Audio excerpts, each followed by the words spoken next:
भारत में बर्बादी की साजिश बहुत तेजी से पंख पसार रही है और बांग्लादेश इस साजिश की प्रयोगशाला बन चुका है। विदेशी ताकतें बांग्लादेश के जरिए भारत को एक जाल में फंसाने की कोशिश कर रही हैं और इस पूरी योजना का उद्देश्य सिर्फ एक गलती कराना है। यह साजिश इतनी खतरनाक है कि यदि भारत एक भी गलती करता है तो वह एक ऐसे चक्रव्यूह में फंस जाएगा जिससे बाहर निकलना नामुमकिन होगा। लेकिन भारत के दुश्मन ये भूल गए हैं कि भारत के लोग और प्रधानमंत्री नरेंद्र मोदी वे हैं जो दुश्मन के हर उकसावे का जवाब अलग तरीके से देते हैं। अगर दुश्मन ने कोई चाल चली तो भारत उसे मात देने में सक्षम है। बांग्लादेश में हिंदुओं पर हो रहे अत्याचार भारत के लोगों को गुस्से में लाने के लिए एक रणनीति का हिस्सा बन रहे हैं। इन हिंदुओं को चारा बनाकर भारत के हिंदुओं को उकसाया जा रहा है ताकि वे प्रधानमंत्री मोदी पर दबाव डालें कि बांग्लादेश पर हमला किया जाए।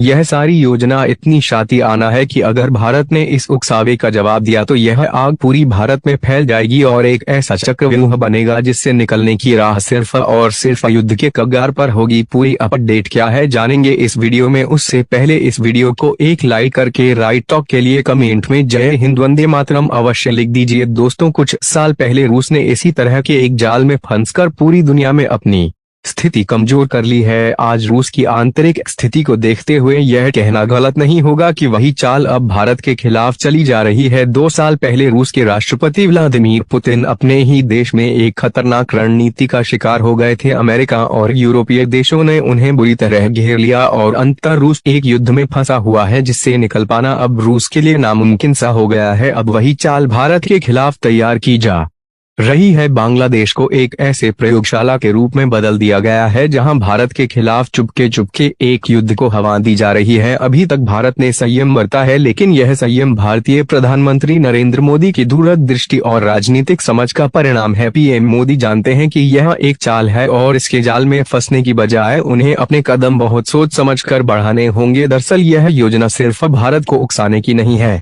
बल्कि भारत की शक्ति को कमजोर करने की है। बांग्लादेश के भीतर कुछ शक्तियां जानबूझकर भारत को उकसाने की कोशिश कर रही हैं ताकि वे एक बड़ा कदम उठाए। अगर भारत ने बांग्लादेश पर हमला कर दिया तो यह एक ऐसे युद्ध का आरंभ होगा जिससे निकलना बेहद कठिन होगा। लेकिन इन विदेशी ताकतों को यह नहीं पता कि भारत का प्रधानमंत्री मोदी और भारत के लोग किसी भी उकसावे का जवाब अलग तरीके से देते हैं। मोदी के नेतृत्व में भारत ने हर बार यह साबित किया है कि वे सिर्फ और सिर्फ अपनी शर्तों पर काम करता है। यही वजह है कि मोदी जी की कूटनीति पूरी दुनिया में सराही जाती है। वे जानते हैं कि इस समय में बांग्लादेश पर हमला करने से कुछ हासिल नहीं होगा, बल्कि यह केवल एक ऐसी चिंगारी को भड़काने का काम करेगा जो पूरी दुनिया में युद्ध का कारण बन सकती है। यह पूरी साजिश अमेरिकी डीप स्टेट और कई अन्य देशों की है जो चाहते हैं कि भारत बांग्लादेश पर हमला करे और फिर भारत को युद्ध की दलदल में फंसा दिया जाए। इन देशों का उद्देश्य एक बड़ी वैश्विक जंग शुरू कराना है ताकि वे अपने नापाक मंसूबों को पूरा कर सके। लेकिन प्रधानमंत्री मोदी ने जो संयम और धैर्य दिखा है वे इन सब शक्तियों के लिए बड़ा झटका है। यही कारण है कि भारत अब अपनी ताकत और शक्ति को और बढ़ा रहा है ताकि वे भविष्य में किसी भी चुनौती का सामना कर सके। भारत ने इस समय के दौरान अपनी सैन्य क्षमता को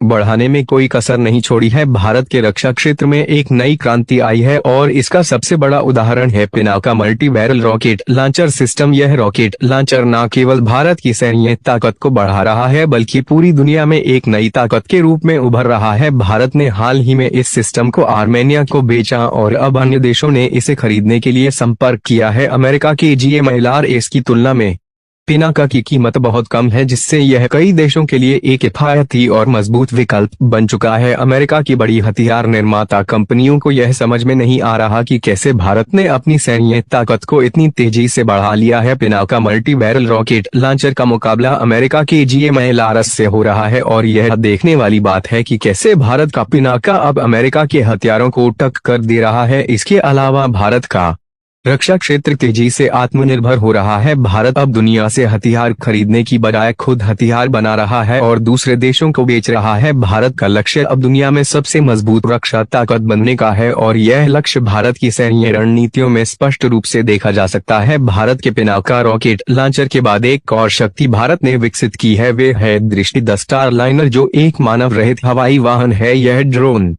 भारतीय सेना की ताकत को कई गुना बढ़ा रहा है। यह ड्रोन न केवल ऊंचाई पर काम कर सकता है बल्कि इसका पेलोड क्षमता भी बेहद मजबूत है। दृष्टि 10 स्टारलाइनर ने भारतीय नौसेना की समुद्री निगरानी को नई दिशा दी है और अब यह पाकिस्तान और चीन के खिलाफ भारत की निगरानी शक्ति को कई गुना बढ़ा चुका है। दृष्टि 10 स्टारलाइनर की विशेषताएं इसे अन्य सभी ड्रोन से अलग करती है। इसकी लंबी उड़ान क्षमता और उन्नत तकनीक इसे एक बेहतरीन निगरानी उपकरण बनाती है। इसके अलावा यह ड्रोन कठोर मौसम और चुनौती का सामना करने में सक्षम है, जिससे भारत के सुरक्षा ढांचे को और मजबूत किया गया है। भारत के सैन्य क्षेत्र में यह सभी कदम यह सिद्ध करते हैं कि भारत अब दुनिया से हथियार नहीं खरीदेगा बल्कि खुद अपने हथियारों के निर्माण में आत्मनिर्भर होगा। आने वाले दिनों में भारत अन्य देशों को हथियार बेचकर अपनी आर्थिक स्थिति को मजबूत करेगा और सैन्य ताकत को और बढ़ाएगा। भारत की यह ताकत उसकी कूटनीतिक समझ और सैन्य प्रौद्योगिकी के अद्वितीय मिश्रण का परिणाम है। यह भारत के दुश्मनों के लिए एक चेतावनी है कि अब भारत के खिलाफ किसी भी साजिश का परिणाम बहुत भारी होगा। भारतीय प्रधानमंत्री नरेंद्र मोदी की अगुवाई में भारत हर चुनौती को मात देगा और अपनी ताकत का लोहा पूरी दुनिया से मनवाए। भारत का भविष्य उज्जवल है और कोई भी दुश्मन अब भारत को परास्त करने की सोच भी नहीं सकता। इन सभी बदलावों और नई उपलब्धियों के साथ भारत अपने लक्ष्य को और भी मजबूती से प्राप्त करेगा। भारत ने यह साबित कर दिया है कि वह किसी भी साजिश या युद्ध का सामना अपनी पूरी ताकत से करेगा। इसलिए हम सभी को गर्व होना चाहिए कि हम एक ऐसे देश के नागरिक हैं जो अपने भविष्य को सुरक्षित रखने के लिए हर संभव कदम उठा रहा है। आने वाले समय में भारत अपने नेतृत्व में पूरी दुनिया में एक नई ताकत के रूप में उभरे। इस पर आपकी राय क्या है, कमेंट में अवश्य बताएं। वीडियो महत्वपूर्ण लगी हो तो अपने दोस्तों के साथ शेयर करना ना भूलें। जय हिंद, जय भारत, जय